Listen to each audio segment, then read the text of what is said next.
Dragon X, who the favorites were. KT roster.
Guess I gotta let it out. Shout it from the rooftops loud and clear for all the world to hear what I'm feeling now.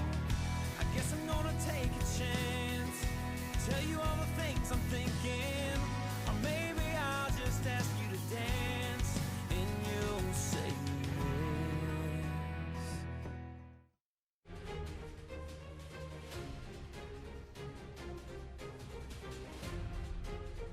Welcome back, ladies and gentlemen, to 2019 LCK Spring. And yes, you didn't read it wrong. That is a 2-1 victory for Sandbox over SKT, as we are here for our final matchup of the evening. Afreeca Freecs versus Gen.G. Both teams on 0-2 right now, not a game win thus far. Still trying to figure out their rosters. The crazier things have happened already today. See what is going to be the result of this matchup. Just amazing that it's so scrappy already, because you have no game wins to speak about as two proud orgs that we thought would be more towards the top of the table than the bottom. Things get a bit desperate. You'd never want to be 0-3, and already this seems like your easiest opposition to find a victory. Yeah, exactly right. And Afreeca Freecs sort of the team on paper that we had a lot of expectations for. Yes, they were wiped out of the Casper Cup very early, but then we were thinking, well, maybe that doesn't really matter so much because they faced Griffin in that first round and then got 0-2'd, and there wasn't really much playing the game for them. Coming into the LCK, we've still found them wanting despite everything else. So we'll see whether they can bounce back. And Sandbox Gaming just took down SKT. They also dispatched Gen.G earlier on. Does this mean that Gen.G might have a little bit more hope than we otherwise thought? So far, the standings say no. And that's the weird thing, Atlas, is I can't really comment on strength of schedule. Is Damwon Sandbox a harder schedule than SKT Hanwha Life? I don't know the answer, but those are the two schedules that Gen.G and Afreeca respectively have had. All we do know is -4 is not where you want to be. KT have won a single game, so they're not at a -6 scoreline, despite being 3 match losses. We will have a second team at 3 match losses today, and we'll do the same thing tomorrow. So it's interesting to see everything so finely poised here in the LCK. There's separation, but just not in the way you could have imagined. No, definitely not. And if this is a 2-0 tonight, then a team will actually be in 10th place after this. And after seeing Gen.G and Afreeca both play throughout 2018, you would never expect that they would be in the 10th spot. Remember, we just came from a league that had BBQ in it, that weren't doing very much winning at all. MVP also looking like no hopers. Theoretically, Jin.Air could be in 7th place over one of these teams, which is just insane.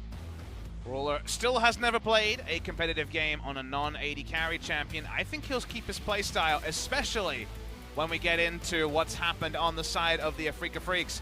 Wait to see his shocking roster tactics. Sounds like clickbait, which I guess it is, but like, seriously. Yes. They are thinking outside the box and then some, are the Afreeca Freecs. Well, I mean, shocking can mean a multitude of different things. Let's hope it's in the right direction for Afreeca fans as we have a look at the stats. Of course, all 8th versus all 9th is coordinated, but depressing. Low DPMs, low GPMs, low KDAs. Well, I guess we can't expect anything different. Only Jin.Air, I guess, would have a lower KDA than the Afreeca Freecs. Some interesting things, I guess, coming out from the stats is that, you know, Dread's only played a couple of games, but 100% kill contribution. Wherever he's gone, he's been able to get what little kills the Afreeca Freecs have been able to pick up. Spirit as well, very high on the kill contribution statistics, so playing around their junglers a lot. Are the Afreeca Freecs? And we will try to find you some highlights of their season so far. They are few and far between. Yes, they certainly are. I mean, this looked good. And of course, we had a lot of high hopes for especially the bottom lane of Gen.G moving into this one. But these games, as you know, there's no spoiler needed because we saw the standings already. None of them resulted in a win. Just none of the form that Gen.G had from a great campaign in Kesper Cup till they lost to Griffin could be moved forward. That's the weird thing, is that they seemed the most poised of teams to turn it on and actually come off the back of some good moments. Peanut was getting integrated into the team and had some good early games, but nothing has worked for Gen.G. They were the team we saw hot off the blocks twice, played their second game as the first match of the third day, so it actually feels like a long while since we've seen Gen.G on the Rift. Yeah. And we saw their opponents for their first match, and they were impressive, so we'll see whether Gen.G can do the same thing. Having a look at some of the Afreeca Freecs plays, Yukal is the man that we had so many expectations for, carrying KT to their championship last year. See whether the young man can have a good performance here today. Two good games. 2 games on Galio, 2 games on Lissandra. Not really a lot of agency for a player who was very hyped coming into the Afreeca Freecs, like you say. Reigning LCK champion on KT roster. That still feels weird to say, given their current plight.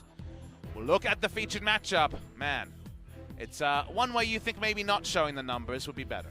Yes, I have a feeling just maybe say one of them's better than the other in each of these metrics with a little arrow or something like that. That might be kinder.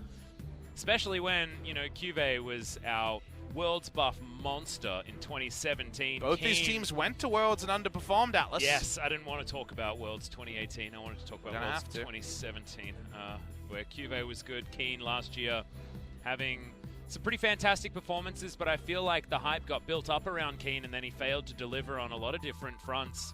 Heading internationally, I don't think any Dade award should go to Keen. He had a very good series in the 3-0 loss to Cloud9. He was the only one that could leave that particular series head held high.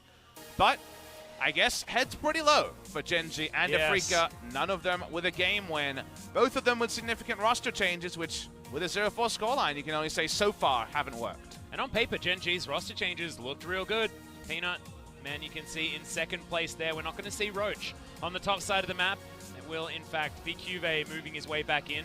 Curious that both of them have played exactly the same champions, not exactly using them as a flex for champion pool reasons, because they've been on the same duties, but Gen.G, a storied organization and a team that needs to pull themselves back up, like they have done in the past. And it has to be with their play. Their drafts were pretty good when we saw them draft, but then turret dives all over the place. Peanut and his team were disconnected. They just didn't seem to have in-game cogent plans, which you need at the highest level, whoever your enemy is. Meanwhile, we need to talk about the roster of the Afreeca Freecs, because they don't have an AD carry. Their sub-jungle is playing AD carry. And does that mean that they don't have an AD carry, or does that mean that, I mean, he's just really good at attack damage carry role? I don't understand. I don't understand why this change was made, and for all the attempts that we made to try and figure it out, absolutely no one had any information for us. So Dread in the AD carry position, what does it mean, is a question that we're going to need answered today. I asked Spirit in the back, and of course he was buttoned up. The team has made no official statement on why Dread not aiming would start. They actually have Sol, the former AD carry of Kongdom Monster, on the extended roster, but not registered with Kesper, so they don't actually have a recognized AD carry other than aiming. So you'd have to think it's weird and wonderful time. Dread is one of the best solo queue players we have in career. His win rate was the highest of any player in top 20. But now he's lining up in the marksman role, and Perks has shown us bot lane Zoe and some AD carry. Are we going double smite? Are we playing some Mordekaiser? Like, what's happening here is a question I just don't have the answer to. How do you transfer those skills? Like, what do you play Sejuani bottom lane? I don't understand. I don't think that's it's going to work. Camille, AD carry? I think we should have just said jungle for Dread because, I don't know. Well, I mean, he'd be in the bottom lane, I think, to start off the game. Maybe. Oh, that's a good point. I don't know. Spirit was very, you'll see. And, you know, I'm ready to see. What the hell do you ban against this team? Well, I'd get not AD carries. Leave them up, dude. I think that'd be totally fine. No Face like, yeah, I was on the Rocks Tigers. We did weird stuff. Not like this, No Face. Yeah.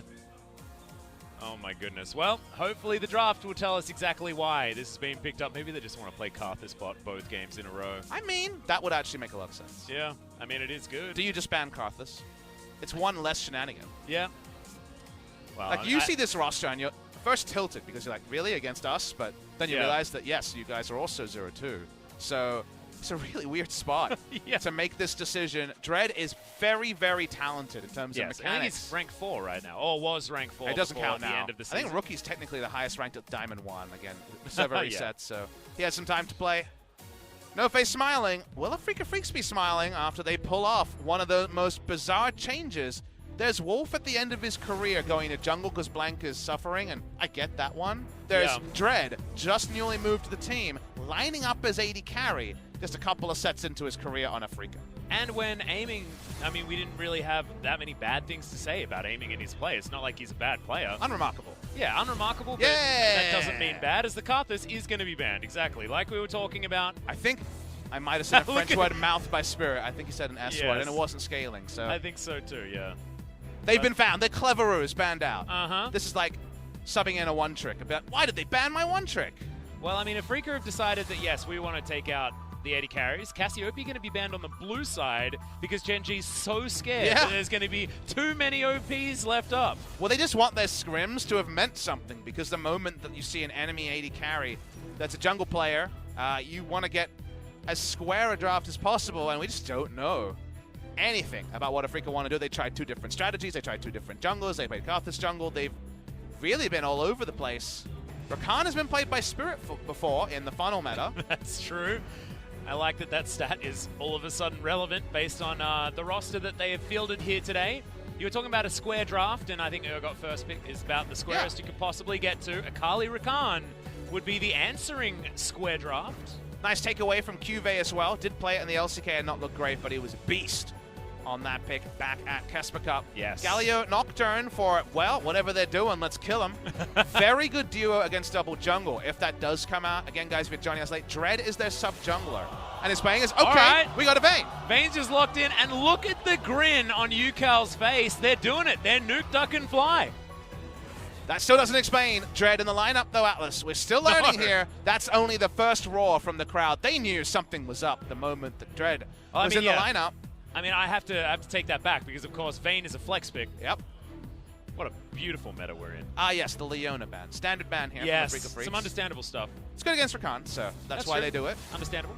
And Proud is coming in. 2 games of Jelly, 2 games of Proud. I thought Proud was a little bit better, but, I mean, they got slammed, so it doesn't really translate into too much. Olaf taken away from Spirit. One of his key picks is the Sivir. Taken off the board for Ruler. Not going to get this slow-moving comp after all the globals are on cooldown, moving any faster with the On the Hunt. This game, again, there's just nothing intelligent for me to say. The sub-jungler's playing 80 carries, so I mean, you can say that over and over again. I don't know what to make of this from Afreeca. They're going to take a Olaf and Xinjiao ban to try to remove Peanuts kind of. I mean, they get double value. Face. They get double value out of jungle bans because there's 2 junglers. Everybody wins. Morgana going to be taken off the board, as I believe Proud should theoretically be playing that, but who knows? Well, Gen.G are just going to say, let's play the most boring comp ever. How about Kai'Sa Tahm Kenshi and just make it all about Kai'Sa in the late game and Nocturne Galio? It's a possibility. They want it. If you want to counterpick, Soraka is the best lane counterpick into a Morgana. And you don't know for sure it's not Vayne bot lane. And Vayne can lane against Kai'Sa. So there's no guarantees just yet. Gen.G, for all their work to try to make it a square draft where everything's predictable, hasn't worked out. And they do go for an engaged support rather than the peel support. Alistair into Morgana. It gets to a good place, but doesn't start at one. No, it doesn't. So Gen.G, they are using that dirty word that Spirit may have uttered earlier on. The scaling word is coming into fruition. Corki here? That's the Korean choice. Klepto Corki into Galio mid. You know the lane assignments. I guess small chance QV plays top lane Galio. All right. You don't have a jungler. And here we go. We get a Camille. Camille jungle coming out. All right, this is interesting. And maybe this is just Spirit plays only tank junglers, Dread only plays the aggressive junglers, and it seems like Dread will be starting jungle for this game. But where does everybody else go? I mean, is it Morgana in the is bottom Ucal lane gonna lane position against Galio? is Morgana Rakan one of these hodgepodge duos? We had a bit of Morgana carry in the summer season. Remember, Bang was playing a lot of that. Yes. And it does mean you're going to have a big AP Black Shield for Vayne to tumble her way through as Keen. And Keen's going to be taking it topside. All right. So we get Yukal on the Akali. We get Vayne versus Urgot. It's been spoken of as a good matchup into Urgot. I feel like this can go very, very wrong if Nocturne's there, but I can understand it based on tumbling around, never getting hit by a Q. The handshake there is such a weird handshake. It's like, no. Sorry. Also, good luck. Yeah, exactly. The thing that I find very interesting about this one is that they put a sub-jungler into the bottom lane position, and their top laner is now playing a bot lane champion. In top lane? In maybe the top lane, but maybe the mid lane?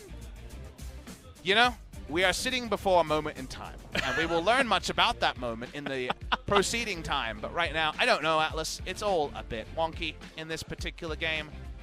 Well, let's see if it actually pays off here for the Afreeca Freecs, because what they put together as far as a team composition is one that sort of makes sense. I say Morgana or Khan bot, just to farm it out, and then Vayne theoretically has Klepto for a lot of gold and shows up with a Black Shield. I get that. I understand it, and Dread is the more aggressive jungler, so it fits the meta, and yet I still have no idea. Yeah, and look, you can just farm things out, everything's fine, but let's hear from the fans, see whether they think it's going to work.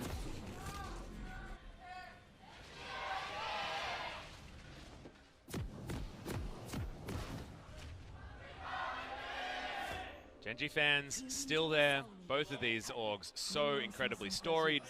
Hextech Vayne going to be picked up as Keen is in the mid lane, as I assume most of you suspected he would be. As our observer's going to have a really rough time. When do you switch it up? Of course, Yukal, Dread, Keen, Spirit, and Proud. That's how you read this roster. Yes, yes, yes. And remember the positions that these players were in at the beginning. It's only Proud that's still where he's supposed to be in this game. And he's on Rakan, so he feels pretty good about that. Yeah. No nerfs on 9.1, 9.2. The big Rakan adjustment down. Ruler has lived through some weird times, and you know what? He finds an awesome dude in bot lane. Yes. It's Spirit. That's what the Afreeca Freecs were doing against Gen.G all 2018, and I guess the more things change, the more they stay the same.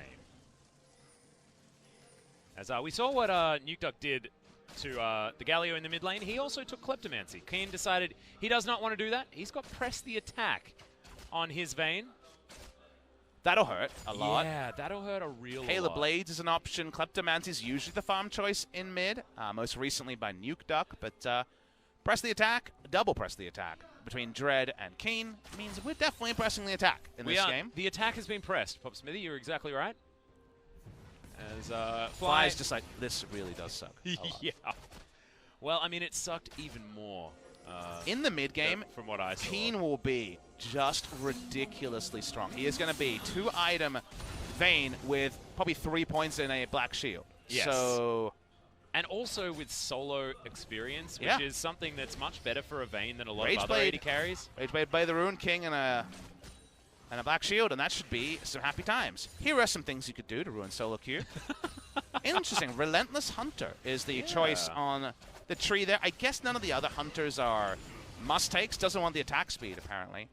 Yeah, that's going to take the on the precision. Instead. Let's go for the Bloodlines, which is buffed on 9.2, but not buffed on this patch. Interesting. The cut down makes a heck of a lot of sense against either the Galio or the Urgot, so that one is some normalcy. I want to see how the laning phase is going to go here. So let's talk about what Afreeca has. We're not going to talk about the nameplates, let's talk about the comp. Yes. They have huge skirmishing advantage, Vayne and Camille every day of the week against Nocturne and Galio early. Yep. Camille has the ability to walk around, and when you come to the lanes here, I think top lane's a bit of a wash. Obviously, happy times for Vayne, and Spirit, once he gets some levels, will be able to push. They do have the ability as whoa! That...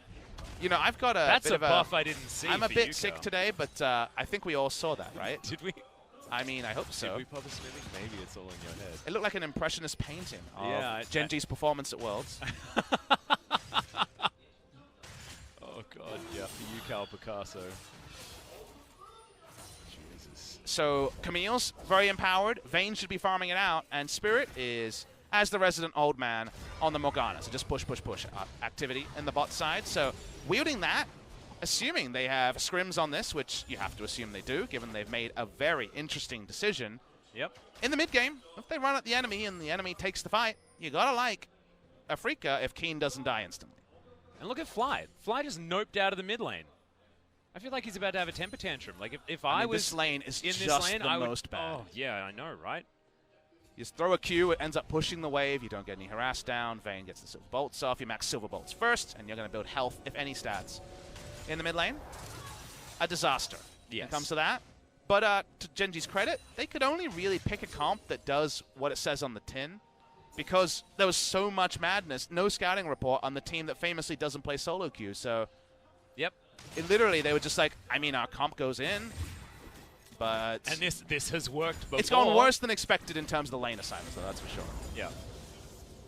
Well, now, Puddle goes down, and Spirit takes a full Acathian Rain, and there's not a lot to be said for how this lane is supposed to go. It's supposed to be Morgana keeps pushing and nullifies the fact that there is even a laning phase in the game. But what did we learn about Morgana when the good teams played it? Actually, Bang had some good wins on that one with effort. That was Morgana should allow for easy roam access for your support. And Rakan roams very, very well. So let's see if we get a super early boots of mobility and the playmaking to begin, whether it's around mid lane or top lane, because that's what we learned. If you just marooned bot lane and going CS for CS with a Kai'Sa, well, that's bad. Yeah. A Morgana. All you have is utility, really, as the game goes on. So actually using Proud, who in the highlight reel showed a very nice Rakan engage, so clearly can play the champion. See on first back timings what happens, as Spirit predictably has gone for the teleports as a TP advantage overall. Dread has been quite quiet, though, and Peanut has been just farming. Level 5 now on the Nocturne. Almost going to get to that happy time for the jungler. And Spirit is new to this dastardly bot lane. Again, Morgana is just Puddle and Hope in terms of the laning phase. Here's the lane assignment change. Keen being forced out of the mid lane is going to be Urgot moved there. In a short lane, you don't have the chase potential on the Vayne, so actually, that's much better terrain to lane this Urgot against Vayne. And if you listen to players around, it was spoken about on the Euphoria podcast as well, with Wunder saying, you know, the word on the street is Vayne's very good against Urgot. And again, you understand it because how do you hit a damn skill shot on her or keep your machine gun going? But in a short lane, she can't pop ult and chase for an hour, and that's the advantage of this new lane assignment. Cuvée as well, able to get some sweeping done here in the mid lane as he's shoved the lane forward. Our observers continue to get frustrated. Fly moves towards the top lane, so our mid laners are top lane.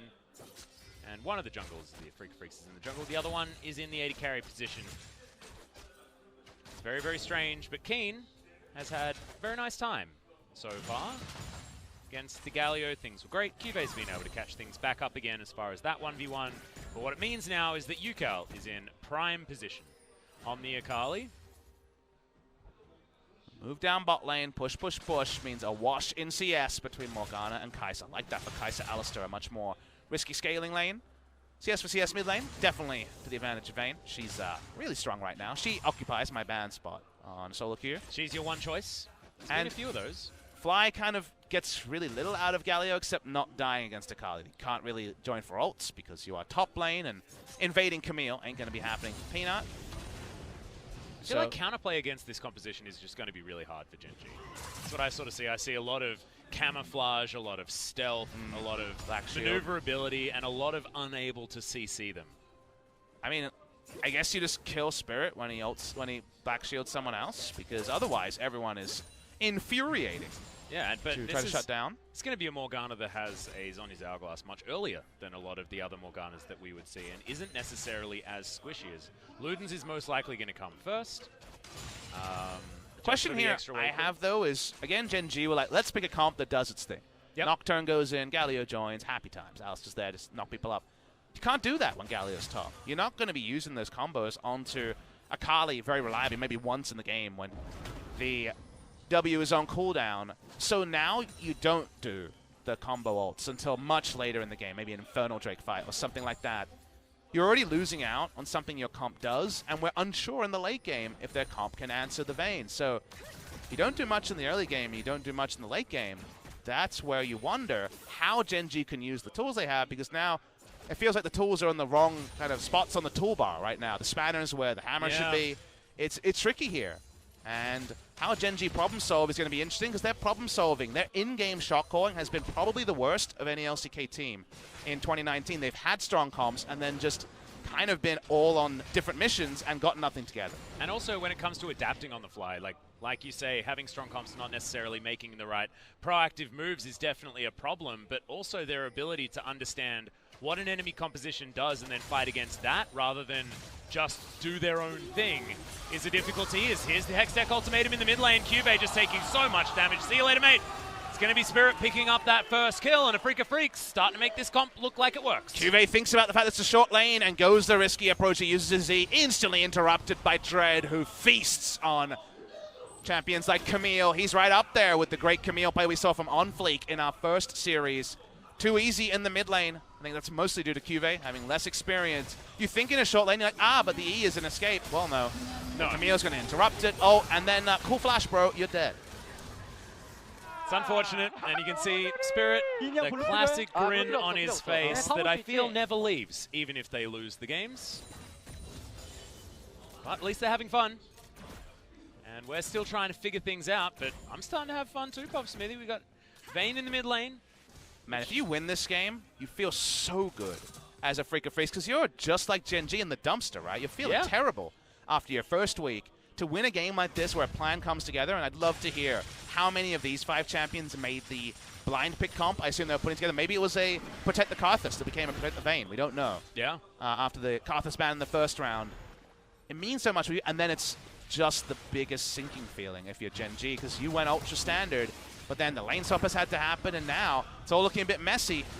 I feel like this is, to the nth degree, make this Galio Nocturne work, or otherwise, Vayne's showing up with 2 items, and you ain't got many answers. Yeah, exactly right, and it's not similar to what we saw Teddy attempting in our previous series and what Griffin actually won with as well, because it's not Kai'Sa versus not a hyper carry, it's Kai'Sa versus Vayne, which is hyper carry versus hyper carry, and Vayne, after a recent buff with the final hour refreshing your Q so much faster, she does feel like a champion that works almost better than that of the Kai'Sa. And Spirit's on basically a budget Vladimir. Again, one of these awesome 2 bot laners, a mage, but he'll just flash ult, put down the black shield, and hope the rest of the team will carry. That's all he has to do on the Morgana, and it's uninteractive laning phase, so it's a much stronger laning phase than Vlad, who, as we know, can heavily struggle in the 2v2. So just relying on a bit of veterancy here. Spirit has played perhaps the most games of League of Legends of many players around the world. It feels like Spirit and Doublelift are the players who played just thousands and thousands of games over all these years. Reinventing himself again, and that part I respect a lot. He's also played so much different League of Legends Spirit throughout his career. I mean, he was the Rakan, and he also played it quite nicely on the Afreeca Freecs when they were funneling. Spirit debuted the Lulu jungle. Has always been an innovator. Jungle, Poppy jungle, Karthus jungle. So many things. He plays whatever he thinks he's good, and he, again, puts in the work that no one can ever question, that he has command of his champion. He always does. Yes. The Lulu one was definitely interesting, and now he's upgraded from the funnel support to the bot lane carry. So good job, Spirit. Bot lane utility carry, which I like, is I'm not going to get knocked up there as Fly. Yeah, things will be fine. Galio being not quite as anti-mage as he used to be, but still relatively anti-mage. Will be feeling a little bit better here in this particular matchup. And there was a hot second where people thought this is a counter. That's going to be hard to do. Yeah. Paranoia not going to be opted in for here. I think you have to flash if you Fly there. You can't miss it. It's a tragedy if you miss it, because now 2 huge cooldowns are down, and the invade instantly happens. Precisely. Life not going to have any sort of smite to get rid of that one. Dread just takes away the red buff. You give away your position topside as a jungler. It's exactly what you're allowed to do as Dread. But all the good parts of the Galio vs. Akali mid lane matchup, which I think was actually more Akali favored than people gave it credit. It wasn't a soft counter like Lissandra, for example. Yeah. They don't really work in the top lane, because you can't just Q lazily and have it cover basically the entire minion wave. You can't zone as easy, because the Shroud can be so much more creatively placed when there's such a long lane to trade on. So while it's better than Vayne, the sliding scale is just bad and worse for the Galio, and now is engaged, didn't come off, and he continues to just be at the whim of a free farming Akali. And you can imagine Afreeca Freecs largely built this comp around they are going to pick Galio and Urgot most likely if we leave them up. So these answers are definitely there on purpose, and whether they can actually work moving through towards the late game is the question. Because right now, I mean, there's not even a gold lead for the Afreeca Freecs, so they have to do more to try and push this forward. in order to help them there, they've got a Hextech Gunblade for the Akali. They're very close to the Blade of the Ruin King for Keen. They're getting there. We haven't quite hit our stride as the creative Afreeca Freecs draft just yet, so we don't need to be drinking the Kool-Aid straight away. And Morgana's just so front-loaded in terms of power. Do notice he's already given up on W-Max. It's Q-Max second, 3 points W into Q-Max for more bindings. The thing is, Morgana, in the late game, yes, does damage, but you just never really get the value out of it when Stopwatch is introduced. Another way to not get hit by the Soul Shackles. The moment the Keen has the second item, they are really, really incredibly powerful. Unless they're caught in transition. Unless Galio Nocturne makes something happen. Paranoia going to be up soon. Just no breathing room for Gen.G. Yep, Cuvée can't even enter this lane. Understands that they don't have any vision bottom side, and we know with our God vision that, in fact, it was very dangerous to move up there as Fly. Not going to find any value from the Winds of War. And he's actually taking Q after Q, level 11 here for Yukal as Peanut throws down the Rift Herald in a very curious location, as Shelly will have quite a journey to get towards this outer turret. Especially because the bot lane isn't even in this side of the map. It's not like they have more members coming to outnumber, so it'll get a charge as Yukal.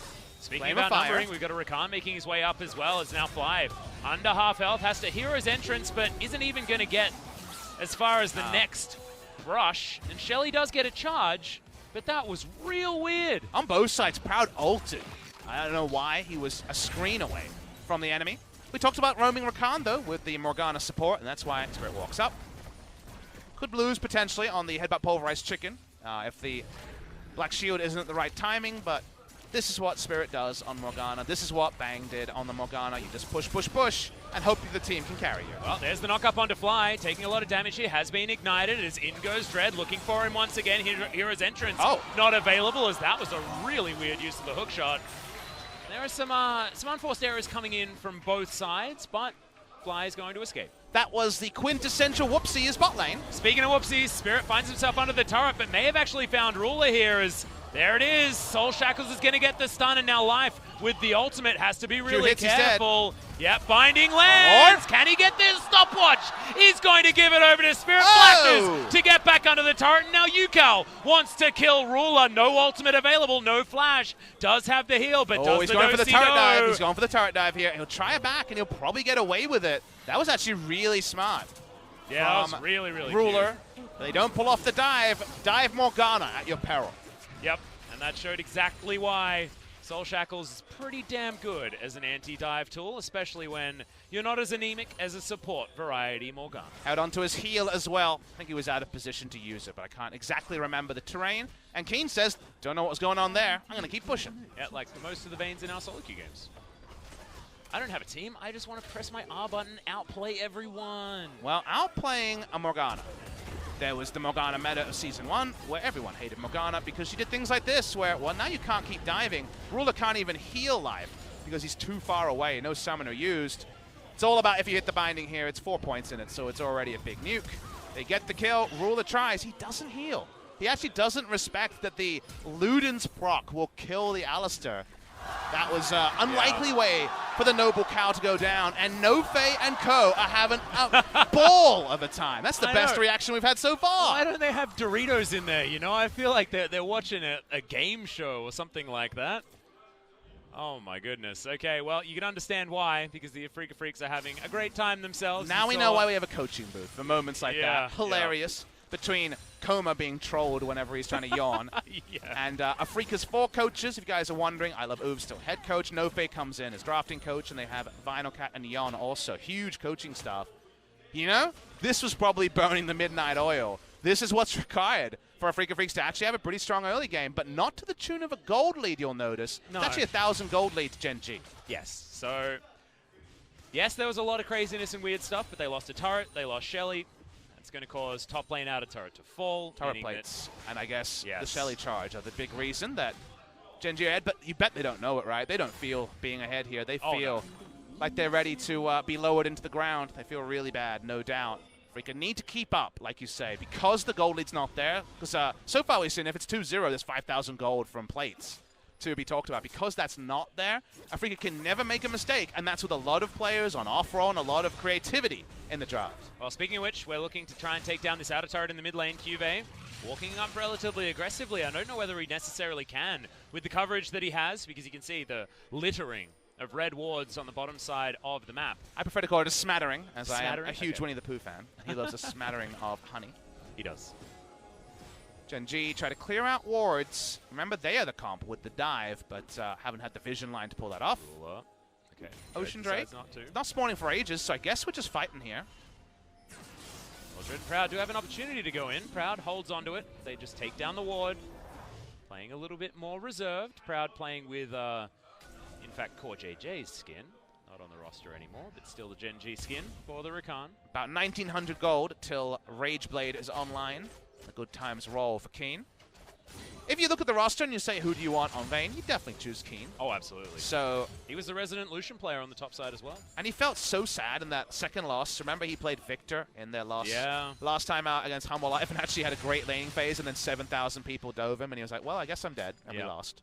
So putting him on Vayne, the game was always about Vayne. There's a reason the Vayne spotting is such a fun meme, because you always look at Vayne, because you know how good it can be and how poorly it can go. Yes. And they've stacked the deck. They've got the Morgana support and huge hard engage from Rakan, Akali, and Camille.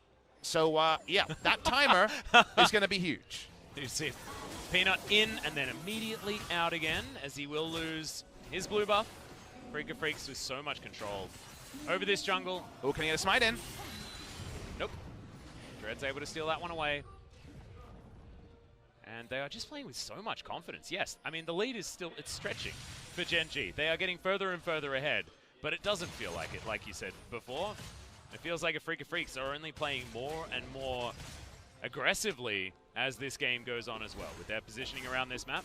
And you just feel like we'll be screaming Ruler's name or screaming Keen's name. That kind of has to be how this particular game goes. I think an AD carry will be the big talk point here. Gallows behind, doesn't really do much, just has an ult Nocturne, has been watching people steal his camps.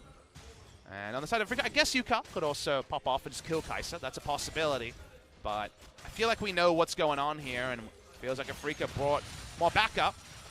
Pushing up is Silverbolt's a hell of a drug. It is, and it hit twice there. You don't even need Halo Blades, and she still looks busted. Rageblade timer, probably 24 to 26 minutes, I would imagine.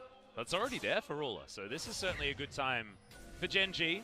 2-item spike is nothing to scoff at.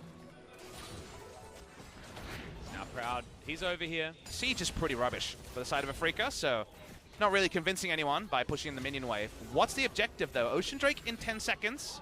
They got some deep wards down, not spotted by that control ward. They probably just want to fight. There's a back timer here for Vayne.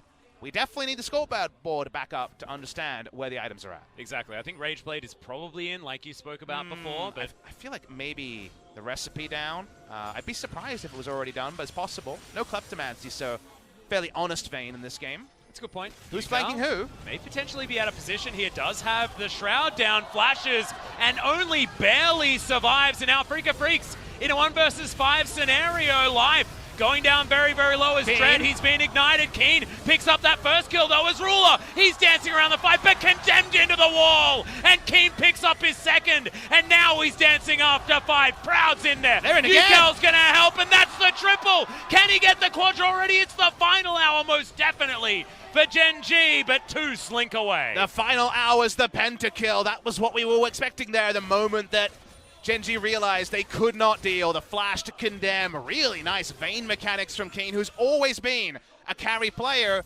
We still don't know if he had a Rage Blade, but we do know that he'd dominate that fight. He'll have it on the next back, and he's going to get the mid lane out of turret as well. Yep, and things only get worse from here. Remember, that was a 4v5 that Afreeca Freecs decided they'd go in on because this happened. Because Yukao's out of the fight, he has to back and teleport back in. However, look at the terrain we're fighting on. Keen is under no threat at all, and no one is tanky with the terrain there. Into the backline to kill the Camille. So surprising, probably, to Ruler that there'll be the flash over the wall. Not many Vaynes would make that play, but they know that if Kai'Sa dies, there's a lot of health tanks, and there's a Vayne, and that only goes one way. Yep, exactly right. Really nice stuff from Keen. Now he does have that Rage Blade and a BF sword. Oh, great. Okay, so I think he may have actually had the Rage play. I want to say no. I was trying to track the autos to see if the double proc was happening, and he wasn't losing any autos, so it's not like he would have dropped the Ginsu's Rage. So I want to say no, but happy to be wrong on that one. I think that was probably just pickaxe on the back. Oh my goodness, then that's a heck of a lot of extra money that he's got put into him. Yeah, that's a problem. Remember, Ruler died and didn't actually augment the build with anything but However, let's return to what we've been talking about this whole game. Gold's still behind. For the Afreeca Freecs. They still not taken more than one turret. Fly just doubles the turret score. And if you find a way, and I don't really have the recipe for this, so Master Chef will be required. If you find a way to kill Vayne, that could be big as Shroud. Yep, Paranoia is going to come in as the Shroud is down, of course. Like you say, the Fear is going to arm there as UCal uses the flash very late. Sorry, the ultimate, and is able to get the one back. Teleport comes in and Spirit says, what, you did all my job for me. You ran, it rains, it pours, and another day Peanut gets that kill. He does not get it there. Some nice prestige dancing from Prestige Akali. Man, Akali, she's been free farming. She hasn't been fed, but she's been farmed. That's with no Vayne included. This game is entertaining, that's for sure. That is definitely for sure. Even if we can't quite work out exactly how it is going to work out, given the gold issues that we're having, complete parity right here as Baron has been started from a very confident Afreeca Freecs. They will need to turn off this one. They will, as Spirit misses the binding. And Dread is very low. Proud, a little bit disconnected here from his team as Keen finds himself 1 versus 3, but nobody else is coming in. Hero's Entrance finally comes down, but Ruler dashes forward just so that he can get hit by the Baron. Spirit should be dead here, okay. Black Shield is available to keep him alive, and Proud comes over, has Battle Dance available, and some grand entrance for some shenanigans, and UCal just says, guys, why were you fighting? Felt like the turnaround fight because Flash and Cleanse were on cooldown for the Vayne. Maybe you could actually take her down. Not to happen. No kills either way, and Gen.G should be able to fall back with the Ocean Drake. Yeah, Ocean Drake finally going to get started up here. 26 minutes into the game is fastly approaching, and Gen.G once again find themselves with a little bit of a gold lead. Don't really get the Black Cleaver by Nocturne. They're already going to have one, and Nocturne usually goes either a lethality item or in competitive play, usually Guardian Angel and Sterix in some order. So he's actually pretty squishy, and I don't know about the utility on that item. Yeah, I mean, the CDR is probably the only thing that I'd be looking at. But not exactly the best champion to abuse stacking Armor Shred. There's games where double Black Cleaver makes a lot of sense. I don't know if Galio and Kaisa around Urgot and Nocturne is the game. So we'll leave that one to be decided. If you go in as Peanut, you need to stay fast. Otherwise, you're just a health tank for Vayne to instant kill. Speaking of Vayne, now has GA, bought another stopwatch there as well. So Keen is very comfortable in these fights. Cleanse back available, and Flash almost back available also. Gold lead's feeling a little bit less relevant because I feel like you're only looking at one. It's whether or not Keen is ahead, and at the moment he is. He's ultra ahead, and there's no play. Again, everyone has a playbook with their comps, but I don't see the play where Keen actually is made accountable. I don't see how Nocturne Galio can pull it off. Yes, you can catch people. You can make a mistake on the side of Afreeca, and Gen.G can outnumber very fast because they have Hero's Entrance and Nocturne, but if we're A-ramming, I just can't see them winning a fight. So Gen.G need to find a creative way to play around terrain, unless it's going to lead to some surprising win condition like a Baron steal or something like that. Well, they allowed Gen.G to move over and get vision on the Baron, and immediately eradicated it. Peanut's not going to be able to help here. Enough sweepers. A lot of them now on cooldown. Spirit pays a visit to the mid lane and easily clears this one up. They will die very quickly to these minions as the Baron has been started once again. They see 10,000 health. We know how fast this goes down. Life can lead this, has Flash on the Alistar. Another binding is going to go wide here from Spirit as Life does pay a visit. Look at that damage. Just insane.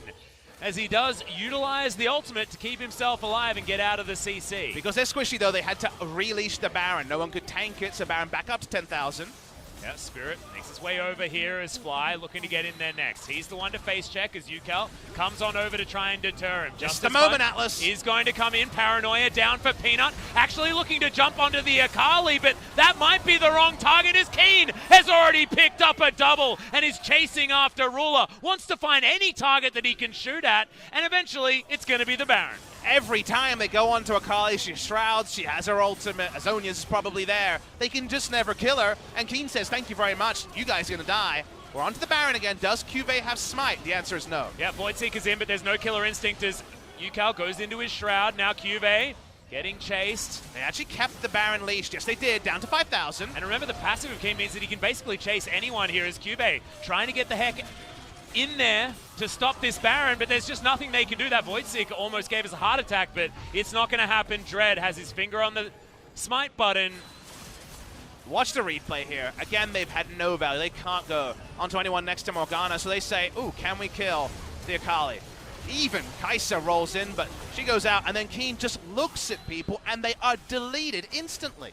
Yeah, and Peanut actually dived in on top of the Akali, realized he couldn't see her, and flashed over the wall. I don't even think he got an Umbral Blades proc out in that particular fight. But he didn't die. He didn't die, that's exactly right. Exactly right. So 10 out of 10 play from Peanut. But now we've got a Baron buff on the Afreeca Freecs, and that gold lead that we were talking about always being in the hands of Gen.G is very, very soon going to be well and truly out of it. It just doesn't matter. Morgana's ultra utility even has an Athene's a holy grail. Yeah. How about some sustain on those black shields? We say Yukal has Zhonya's Moronomicon and is just a ruse, honestly. It's just please use cooldowns on me. This Vayne's going to do her thing. Yep. Life. He actually uses the Hexa Flash over the wall, but I don't think we're engaging right now. Nope. Crowd comes over. Going to be able to get some vision down here, looking to try and get the textbook play. Now, good news for Gen.G is that Afreeca's siege is pretty bad, so we're only playing 2 lanes. No one's pushing top side. But is there an order of button presses where they can actually kill Keen is the problem for the group. Well, they're going to need to do it twice because the GA is in there, and I'm not entirely sure whether once is going to be a possibility here for this Gen.G squad, but they are setting themselves up for it. They've got 4 members hanging around the area, and Peanut and Life can get a flank in. Fly, trouble actually, as Ruler comes on over just to pick up the minions. So many people on Gen.G haven't even been able to play League of Legends this game. Nope. This turret's going to die just to the cannon creeps that have been buffed up by the Baron. So the siege comp can be created out of a Baron buff almost every single time, and Afreeca Freecs certainly needed it with the composition that they had. I feel like this comp either works incredibly well or incredibly not well, but it's looking pretty good at this point in time. Can Gen.G do anything to change their fate? You know that I have been saying no for the last 10 minutes or so, and that was even when Gen.G had a gold lead. The gold is still a line ball. It's 3,000 gold, which is like nothing. Pretty small, but there's a Vayne and there's a Kai'Sa, and the Vayne is really tricky to kill. And also incredibly far ahead at this point. Multi-kills every single fight. 100% of what this team can do. Get behind Keen has been a strategy that the Afreeca Freecs have been flirting with for a very, very long time. All of Fly's abilities just seem so sad in this game. Yeah, I know. Walking up with a W so and then the black shield goes down and he's like, well, that's a pretty good ability against Taunt. He is very dapper. He is. Debonair, if you will. But I think Afreeca Freecs should deserve so much credit. You know that if you lose this game, you'll never forget it. Nope. And if you win, it's the same stories. Hextech Ultimatum onto the Gargoyle Stoneplate Urgot. True Damage doesn't care about that. The flash in from Keen is ridiculous. Yukal is going to be able to pick up one of them. May die underneath this turret, but no. Goes into stasis, and that is all she wrote, Papa. You said it might be a pentakill, but no. It's getting shared this time, as this is a full team effort, as the Nexus is taken down at 32 minutes. Afreeca Freecs had a gold lead for about 3 of those minutes. And could there be any bigger a delta than how you feel as Afreeca Freecs right now and how Gen.G and their coaching staff will feel? Nothing went right for either of these teams in week 1, and then Afreeca, Mad Scientist hat on, Spirit as bot lane carrying Morgana. Keen gets fed, Keen gets going, Keen wins the game, and a lot of people on Gen.G are just like, my abilities just don't do anything. Paranoia couldn't be used for any relevant dives. The top lane dive wasn't pulled off as the timing was off between Fly and Peanut. You lose to an off-meta comp like this when you don't have a single game win, and you just have to feel down in the dumps if you're Gen.G. And also, you look at the comp that Gen.G had, and it's not like they were playing old League of Legends or anything like this. It's not an old man composition at all. It's what all the other good teams have been winning on. And Gen.G just got straight up destroyed because that's what was expected. I mean, and they were decimated, Atlas. It wasn't ever reading in the gold. I wonder who the MVP Who do you think will the be MVP's gonna in this be, game. guys? It should be Spirit. Come on, he was very far away from the jungle. Absolutely, and he helped get first blood. In fact, got first blood. Atlas, if they don't change their roster, how many of these do you think that Afreeca prepared? Look, I know the mad scientist setup that they have over They have a the lot of Afreeca coaches, House, a lot of smart people on that and team. a lot of players to practice things with. Yep, and nobody has any idea about what to expect. And you know how we get sneak previews sometimes in the notebooks? I have a feeling that if you have a sneak peek at the Afreeca Freecs notebooks, they will have some very strange things in there. And now, usually Korean is enough reason for me not to sneak in. I think even if my Korean was at the highest level, I still have no idea what their notebooks are talking about, Atlas. It's all in like... Tread was the 80 carry sort of lining up. Was he? I think Keen was actually the 80 carry. I don't know. What does Aiming make of this game?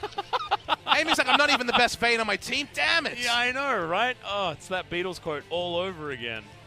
It's just... It's a weird and wonderful world we live in, Papa Smithy, and honestly, I just hope nothing changes on the side of the Afreeca Freecs, and we see the next level of ridiculous that comes out. I think if I was Gen.G, the one adaptation I'd make, I guess, is to ban Camille. Morgana? I don't know. Then Spirit has to lane with a champion that actually requires some sort of mechanics. That's true. Wait, there are plenty of others. What would he that play don't if not require Morgana? mechanics. Karma?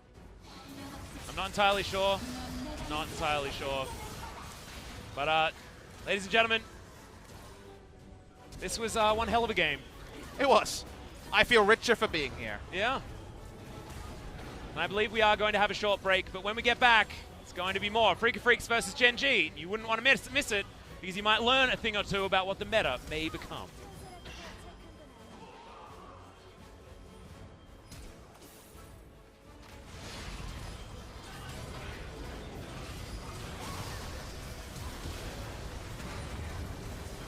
Watching over these highlights here. Seems like the Korean casters want to talk more about it. I loved Keen in this fight. Yeah. Not I feel like many everyone Vaynes. wants to talk about this game. Not many Vaynes flash in there and get the condemn. But the moment that you say, wait, they can't do anything if Kaiser's dead, it makes perfect sense. It makes sense why you go for the bold flash. And then it was just... It felt like Gen.G have 5 good actors, but they've all been miscast. All of them are in the wrong role. Yeah. Tom Cruise is a random supporting character. Yeah. It's just... And then in the clutch, little moments like that just didn't go for the side of Gen.G. It was, in so many different ways, a game you want to forget as fast as possible if you're Gen.G or a Gen.G fan. And they tried to burst UCal down. They got the taunt in the right position there, which I guess is why Peanut actually decided to use the Paranoia active on him, because otherwise it looked very curious. And that's Gargoyle's Stoneplate, guys. That's tankiness.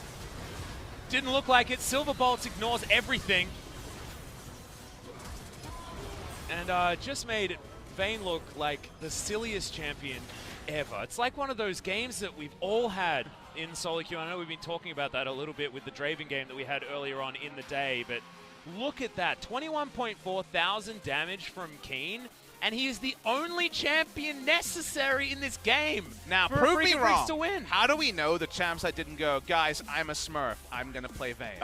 Because, Exactly. I mean, we didn't even have players in their assigned roles, clearly. Yep. I think Keen just smurfed on this particular game, and prove me wrong, I don't got any comms to listen to. I couldn't understand them if we did have them. Maybe they're just so jealous of everyone starting the season because, of course, this is a team that doesn't play very much solo queue, so they're so jealous of everybody else starting the season that they wanted to have that experience, as if they all got queued up together. You know what the good news is? Do you know what the good news is, Papa Smithy? What's the good news? They're queuing up again! Hey! And we do get game number 2. It's going to be after a very short break, ladies and gentlemen. So try and absorb what just happened, and we'll see you in a few minutes.